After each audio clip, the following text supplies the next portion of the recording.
Relish, pleasing or zestful flavor. A quantity just sufficient to flavor, to be pleased or gratified by, enjoy. We are hoping that what we bring to your table today might add some spice to your life. Ladies and gentlemen, welcome back to another episode of Relish. I'm Another Rowan episode. Miller. Yep, another episode. This is Don Patterson. How are you doing, Don? Yeah, I'm doing good. Yeah, got a pulse and everything. Yeah. A bit giddy this morning, maybe.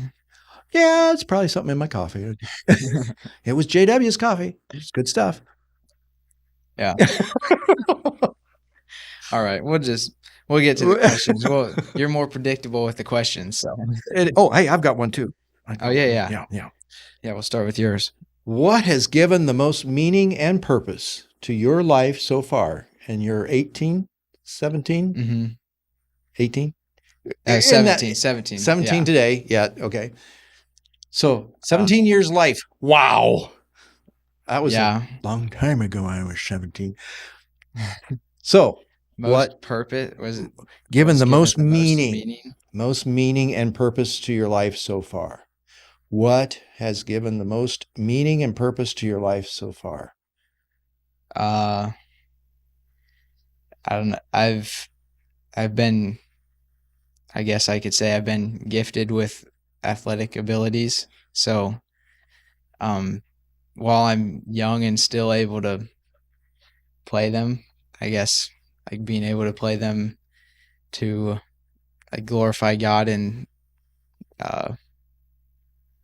like share that with my teammates that I've been playing with. I am lucky to go to private Christian school, so before every game we do devotion, and which is usually brought by a player. So, that's usually along the lines of like giving glory to God or some act of motivation for us before we go out and play. So, I guess cool.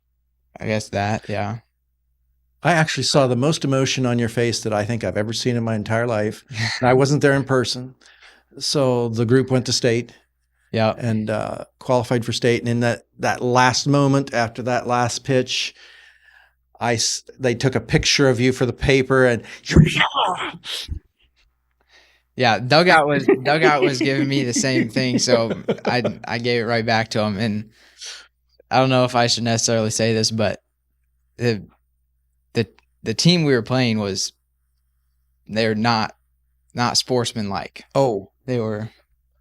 It was hard. Yeah, it was hard. They were, saying stuff to us. So, I mean, ouch. So you were actually I don't know if it should be, but I don't know if I should be more proud of. I mean, not proud, but more excited for winning against a not sportsmanlike team. But that definitely like fueled a lot of our celebration. There was, something about it just felt good to like knock off some. Yeah, put them in the place. Yeah, something like that. Okay. Yeah. It was good. Yeah. It was good. Fun time. I talking on a personal level, it's just, you are very cool, calm, and collected 99.95% of the time. And to see that much emotion, wow. Yes. Yeah. Passion. Yes. It's good stuff. Yeah.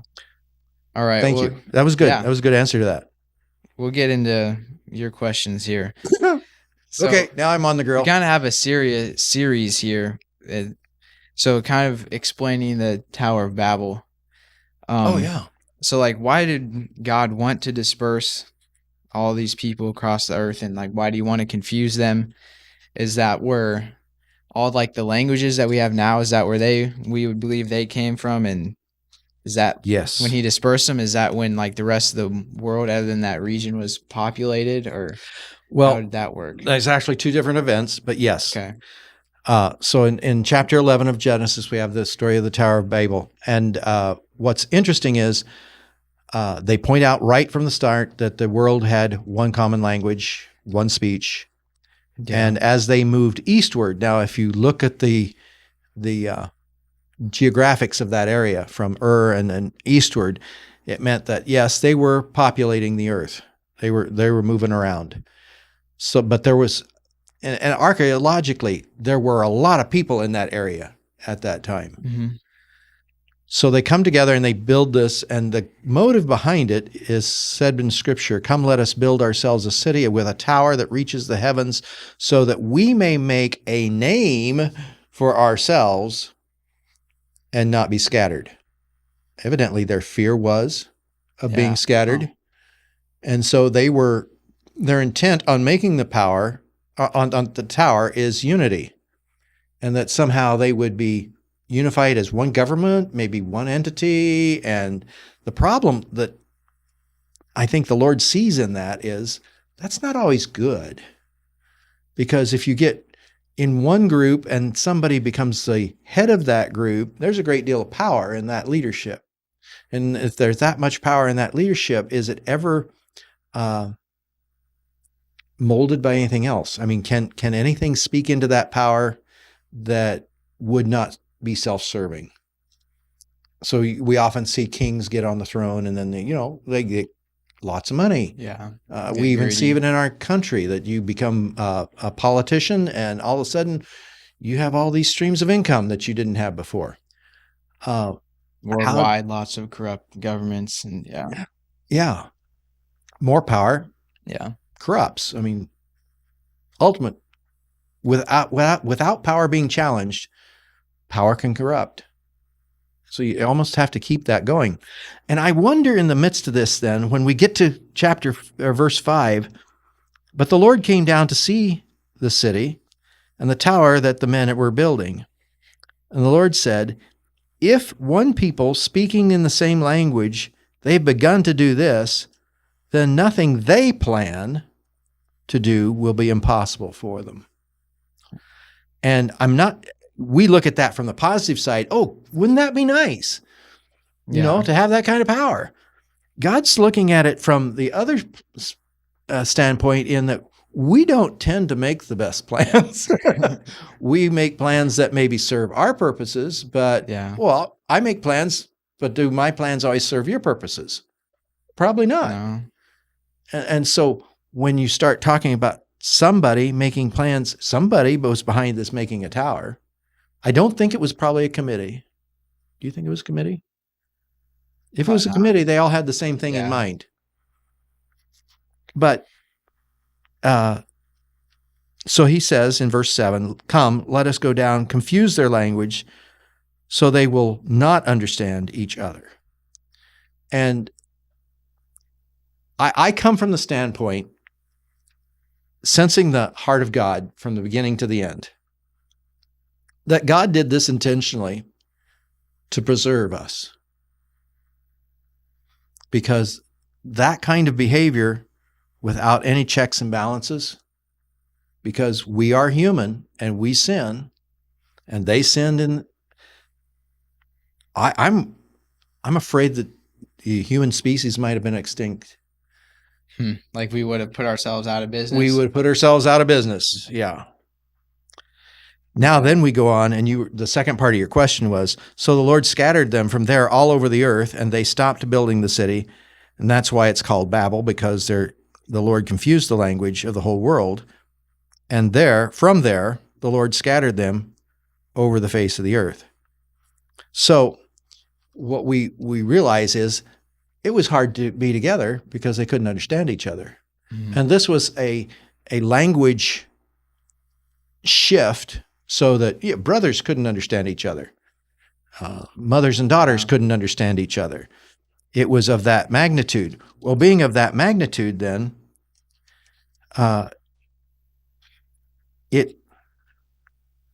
it made it hard.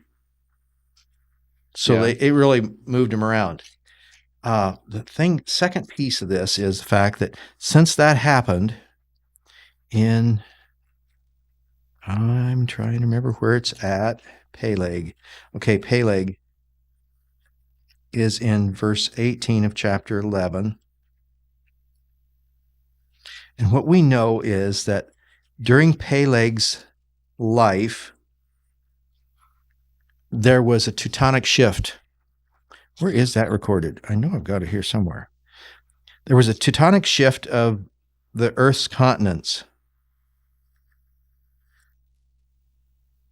It mentions that in the Bible? It does. It does mention that in the Bible. And that's where I'm trying to find 9:17.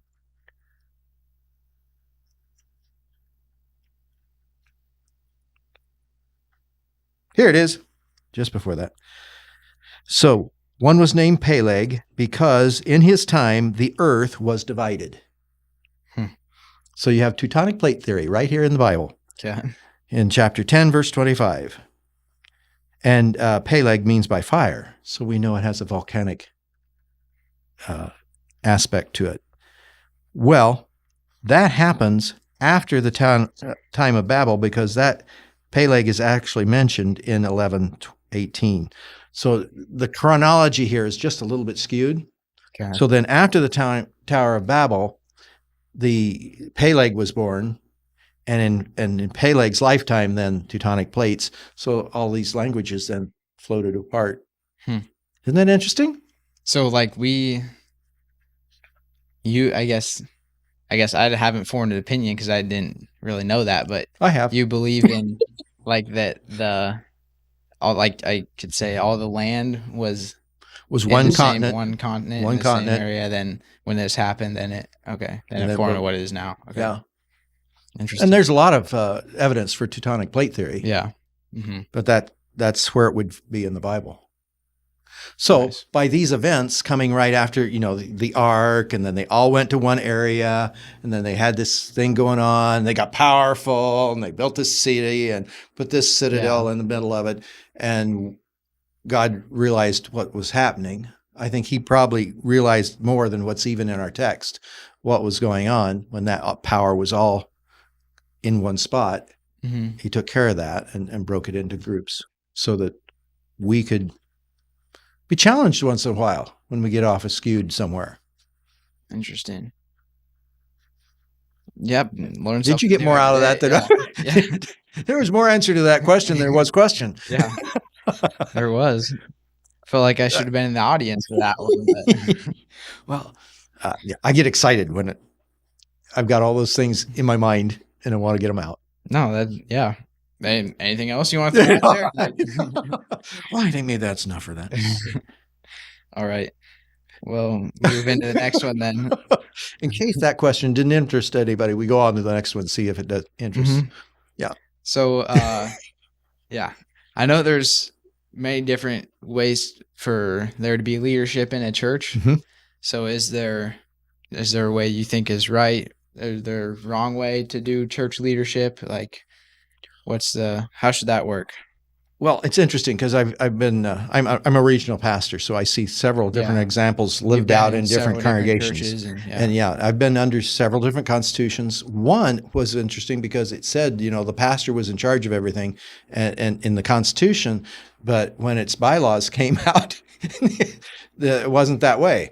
Okay. And so you go, would somebody like to clarify this one? How do we get stuff done? How do we get stuff done? Exactly. And that's the bottom line. How do we get stuff done well? And some have been so paralyzed by committees that it takes an act of Congress to get anything done because it has to go through 3 committees before it ever gets out. Yeah. I think what the Bible talks about is the presbyteros. So you'd have somebody overseeing congregations, maybe a group of congregations, and then each congregation would have a pastor or a couple pastors that would help lead the congregation, but they aren't by themselves. So that you have a congregational group that are always working with the pastor. Okay. Because just like we talked about here in chapter 11 of Genesis, part of that happened because all the power was centralized. And so they decided to build this thing, and I don't think they had a committee. I don't see any committee, Yeah. And so they could work with the pastor on things and make sure it doesn't go awry. And if the pastor does go awry, pastors aren't perfect, although we like to think we are. Pastors aren't perfect. Somebody can call them out on the things that they're askew on. So then I think having oversight of congregations And that person, like I'm a regional pastor. Yeah. I'm not by myself. I have 11 brothers and a couple of sisters that we actually oversee congregations, and then we meet once a month to discuss how things are going. Okay. And that way we can keep each other accountable as regional pastors. And then we work with the pastors under us, and like I meet with the elders of those congregations on a regular basis. So I can tell if maybe the pastor needs some advice in a certain area, we can work with that, make it happen. Yeah. And so I think this faith, our faith needs to be a conversation.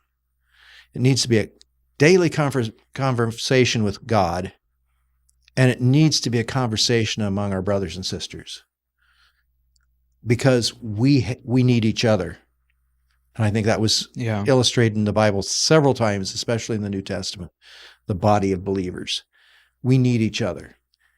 We also need direction and clear direction. And so each and every one of us has a individual faith link with God.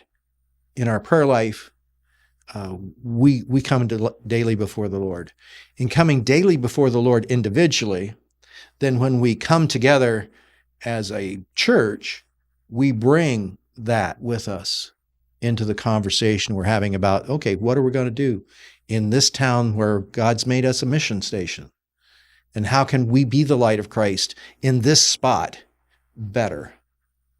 It's not about who's going to make coffee next week or who's going to bring the donuts.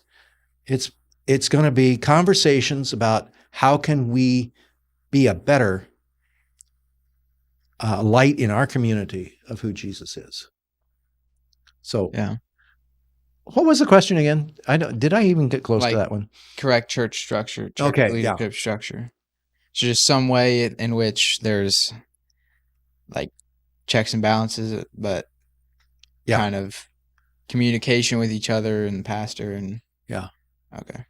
Yeah. And it works when you're doing that well. Mm-hmm. At any point in that structure, though, if somebody is not a Christian, is not a good disciple of Christ, is not listening to what the Lord has, it can get really messy fast. Yeah. Yeah. And people who are wanting their own agenda will be seen. Mm-hmm. So like church conferences, they help with that too, with kind of being what helps oversee. It does. Churches, because one of the things that a church conference will do is help us focus on the essentials, because we automatically move towards, well, I don't like it that way. I don't like those worship songs. I want hymns. Or I don't like the cookies you're getting for the fellowship. Or the coffee is too strong. And so you can get on the inessentials rather quickly in any committee kind of thing situation. But what a conference does for you is it helps focus on the essentials. Okay. That's all well and good. You guys can do it that way, but let's remember that we're here for the cause of Christ. Yeah. It's not cookies and coffee don't actually believe it. Yeah. It's not about your coffee. It's not about your cookies. Mm-hmm. It's not about you. Yeah. All right. I'll just do one last one here. Where is heaven? It is. Yeah. Where? You're wanting coordinates, are you? Anything you got. Latitude, longitude. Everything in the Bible would say it's above. Yeah. By the nature of the word, it's above us. And we could say literally above, or we could say, it's probably above our understanding where heaven is. Because it is literally above us. I look forward to heaven. I think it's going to be wonderful. But it is above us. Mm-hmm. Either physically above us, or it's probably above my understanding as well. Yeah. I'd agree with that. The people of Babel were trying to build up. Exactly. Yeah. They wanted to go up because that's where they thought heaven was. And I'm wondering exactly how high they thought they were going to build. Yeah. You know, I mean, they had to build like past what they could see, right? Right. So exactly. So they had a lofty endeavor. yeah. Trying to lofty. Yeah, we get it. Yeah. Okay. I was wondering if you got it because I wasn't. Sorry about that one. All right. Well, thank you guys for joining us. You tolerated it well. Hope you guys learned something. Yeah. We did. Yeah, I did. Yeah, I felt like I should be in the audience on some of those, but thank you guys for joining us, and we'll see you next time. Lord willing. Thank you for joining us for this podcast. Feel free to become part of this ministry by sharing it with others. Our goal is to help each other grow deeper in our understanding of who God is and His calling to us in our daily lives. Thank you again for joining us, and may God bless your day.